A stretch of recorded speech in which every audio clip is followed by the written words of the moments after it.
그리스도께서 이 땅에 오셨습니다.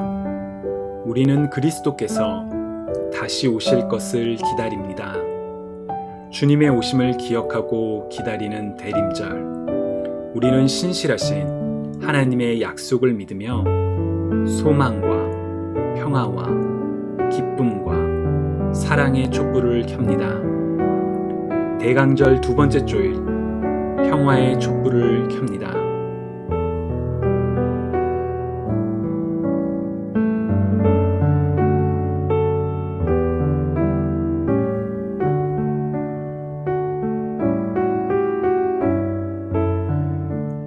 우리가 대강절 초를 켜는 데에는 여러 가지 이유가 있습니다.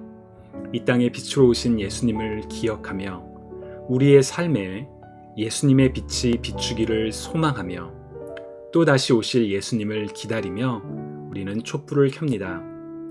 촛불을 함께 켜시고 오늘 우리에게 주시는 하나님의 말씀을, 평화를 주시는 하나님의 말씀을 함께 읽도록 하겠습니다. 너 아기야, 너는 지극히 높으신 분의 예언자로 불릴 것이요 주보다 앞서가서 주의 길을 예비할 것이며 주의 백성에게 그들의 죄를 용서해 주어 구원의 지식을 전할 것이다. 이것은 우리 하나님의 온유하신 자비로 말미암은 것으로서 태양이 높은 곳에 떠올라 어둠과 죽음의 그늘에 앉은 우리에게 빛을 비추어 우리의 발을 평화의 길로 인도할 것이다. 주님의 말씀입니다. 아멘. 오늘 본문은 제사장 사가랴가 천사 가브리엘의 예언과 같이 아들을 얻고 난 뒤에 성령에 충만하여 예언하는 내용 중의 일부입니다. 신실하신 하나님께서 약속대로 구원을 이루시는 것을 찬양한 사가랴는 이제 76절과 77절에서는 태어난 아이 곧 세례 요한에 관하여 이야기를 하고 그 이후에는 오실 메시아에 관한 예언을 합니다.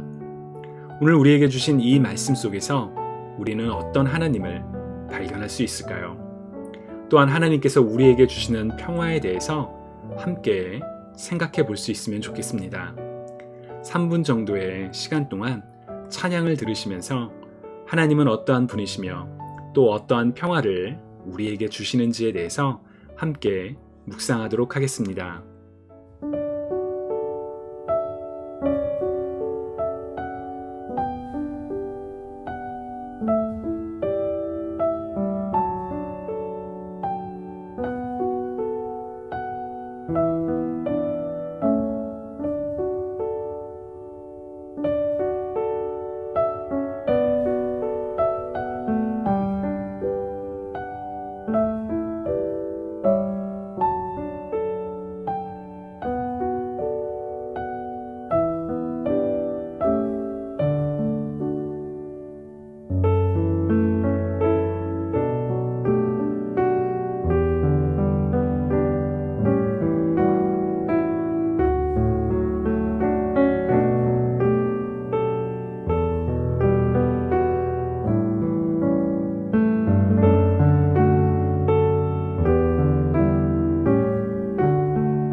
사가랴는 주님의 오실 길을 준비하는 이가 하게 될 일을 이야기합니다. 바로 사람들로 하여금 죄로부터 돌이켜 하나님께로 나아오는 것, 회개이지요. 사가랴의 예언처럼 세례 요한은 회개하라, 천국이 가까이 왔느니라 라고 외쳤으며 요한의 메시지를 듣고 나오는 사람들에게 회개의 세례를 주었습니다. 주님께서 다시 오시는 것을 기다리는 대림절 기간에 우리가 더 특별하게 행해야 하는 것 중에 하나가 바로 이 회개입니다. 그래서 교회가 대강절 기간에 회개를 상징하는 보라색을 정한 것도 바로 이와 밀접한 관련이 있죠. 이어서 사가랴는 하나님의 사랑과 자비로 이 땅에 오신 메시아가 어두움과 죽음의 그늘에 앉은 사람들을 평화의 길로 인도하실 것이라고 예언했습니다. 예수님께서 인도하시는 평화의 길은 어떤 것일까요? 세상에서 말하는 평화는 갈등과 전쟁이 없는 상태입니다. 그러나 성경적인 관점에서의 평화는 완전함, 충만함의 상태를 의미합니다. 예수님의 십자가로 인해 우리의 죄가 용서받았고 하나님과의 깨어진 관계가 회복이 되었죠. 그래서 예수님께서는 하나님과 우리 사이의 평화를, 곧 완전한 관계를 회복시켜 주셨습니다. 또한 예수님께서는 새 계명을 주시면서 예수님께서 우리를 사랑하신 것처럼 우리도 서로 사랑하라고 말씀하셨습니다. 우리가 우리의 이웃을 우리의 몸과 같이 사랑한다면 우리의 이웃과 깨어진 관계가 회복, 곧 평화를 이룰 수 있겠지요.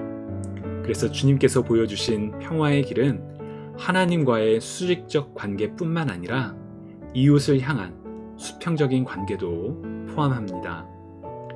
대림절 두 번째 주, 주님이 주신 평화를 기억하시며 삶의 자리에서 가족과 친구와 그리고 이웃에게 평화를 선포해 보시면 어떨까요? 우리 옆에 있는 가족에게 혹은 자신의 가슴에 손을 얹고 이렇게 이야기해 볼까요? 주님의 평화를 선포합시다. 주님의 평화를 선포합시다. 우리 함께 기도드리시겠습니다. 평화의 왕으로 오신 예수님께서는 세상 가운데 평화를, 하나님과 우리의 평화를 선포하셨습니다. 이제 예수님을 따르는 예수님의 제자로서 주님의 평화를 우리의 삶에 담아 세상 가운데 평화를 선포하는 피스메이커가 되기를 소망합니다. 우리의 가족과 친구, 이웃, 그리고 원수에게도 평화를 선포하게 하여 주옵소서.